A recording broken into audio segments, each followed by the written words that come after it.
26 जनवरी 2023 को हम भारत का 74वां गणतंत्र दिवस मना रहे हैं।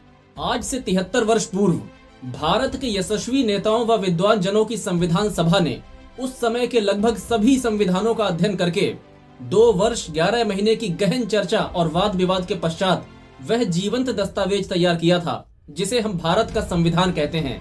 वह संविधान जो 73 वर्ष बाद भी भारत के प्रत्येक नागरिक के सपनों का प्रतिनिधित्व करता है और पंक्ति में आखिरी खड़े व्यक्ति को भी यह आत्मबल प्रदान करता है कि वह पूरे जोर से निर्भय होकर निर्वाचित सरकारों से अपने अधिकारों की मांग कर सके। वह संविधान जिसका प्रत्येक अनुच्छेद बहुमत से नहीं सर्वसम्मति से लिखा गया है।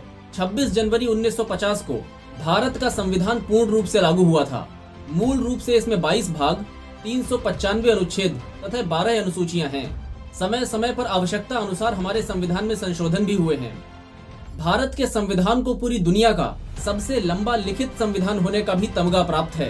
भारत का संविधान अपनी भूमिका में ही भारत को एक संपूर्ण प्रभुत्व संपन्न, समाजवादी, पंथ निरपेक्ष, लोकतंत्रात्मक गणराज्य घोषित करता है। यह मूल अधिकारों के रूप में नागरिकों को तमाम सुरक्षाएं प्रदान करता है। भारतीय संविधान की विशेषता यह भी है कि यह हमें असहमत होने तथा भिन्न मत रखने का भी अधिकार प्रदान करता है। हमें धर्म, संस्कृति, रीति रिवाज, खान पान, रहन सहन, वेशभूषा, भाषा, बोली सभी मामलों में अपने विचार प्रस्तुत करने तथा स्वयं का निर्णय लेने की स्वतंत्रता प्राप्त है। संविधान का अध्ययन करने वाले विद्यार्थी तथा सभी अध्येता इस बात को जानते हैं कि भारत का संविधान एक आदर्श संविधान है। तो संविधान की इन सभी विशेषताओं के आलोक में आज 73 वर्ष बाद क्या भारत की जनता को स्वयं से यह सवाल नहीं पूछना चाहिए कि जिस भारत का सपना हमारे स्वतंत्रता सेनानियों ने और संविधान निर्माताओं ने देखा था वह पूरा क्यों नहीं हो पाया? आजादी के लिए अपने प्राण न्यौछावर कर देने वाले हमारे दूरदर्शी नेताओं ने भारत को एक समाजवादी राष्ट्र बनाने का सपना देखा था। वे आर्थिक समता लाना चाहते थे।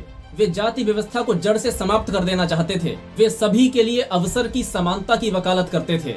उन्होंने एक ऐसे भारत का सपना देखा था जहां धार्मिक कट्टरता के नाम पर लोग एक दूसरे की हत्या करने पर उतारू ना हो। वे महिलाओं के लिए सुरक्षित भारत चाहते थे।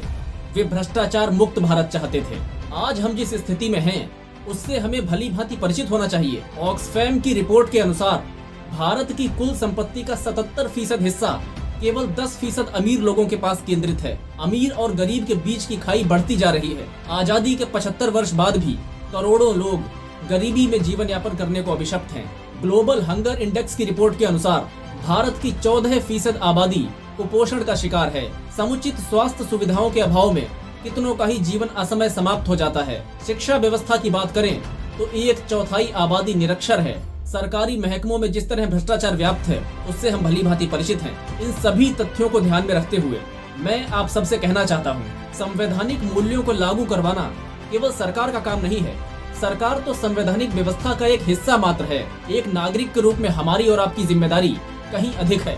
यदि भारत का संविधान पूरी ईमानदारी से लागू करने का हम सब निश्चय कर लें और अपनी अपनी योग्यता अनुसार इसमें योगदान करें तो देश की सभी तत्कालीन समस्याओं का हल संभव है।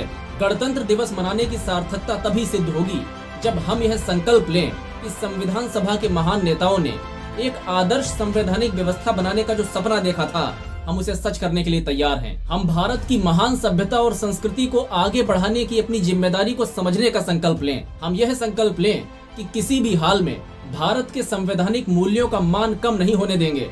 यदि हम ऐसा करते हैं तो वर्तमान की समस्याओं का तो हल होगा ही, आने वाली पीढ़ी के लिए भी हम एक बेहतर भविष्य का निर्माण कर सकेंगे। धन्यवाद।